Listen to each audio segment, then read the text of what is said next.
నరేంద్ర మోడీ అనే వ్యక్తి కారణజన్ముడు. ఈ భారతదేశం కోసం పుట్టిన వ్యక్తి. మరో హనుమంతుడు లాంటి వారు మన మోడీ గారు. అయోధ్యలో రాముడిని ప్రతిష్ఠ చేయడానికి 11 రోజుల పాటు కటిక ఉపవాసం ఉన్నారు. నిమ్మరసం తప్ప ఏమి తాగలేదు, ఏమి తినలేదు. 70 ఏళ్ల వయసులో ఎవరైనా ఉపవాసం ఉండగలరా అండి? 11 రోజుల పాటు ఉపవాసం ఉండి 11 పుణ్యక్షేత్రాలు దర్శించుకున్నారు.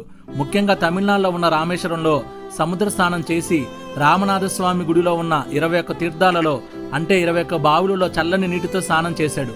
ప్రధానమంత్రి అనేవారు ఎవరైనా ఇలా చేస్తారా అండి?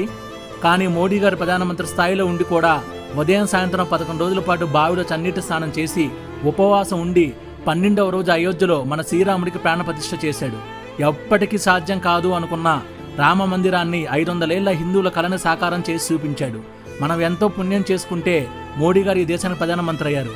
ఒక నిజమైన హిందువు ఎలా ఉంటాడో మోడీ గారిని చూస్తే అర్థమవుతుంది. మన సనాతన ధర్మాన్ని, మన హిందూ సంస్కృతి సాంప్రదాయాల్ని అనునిత్యం పరిరక్షించే మన ఛత్రపతి శివాజీ మన మోడీ గారు.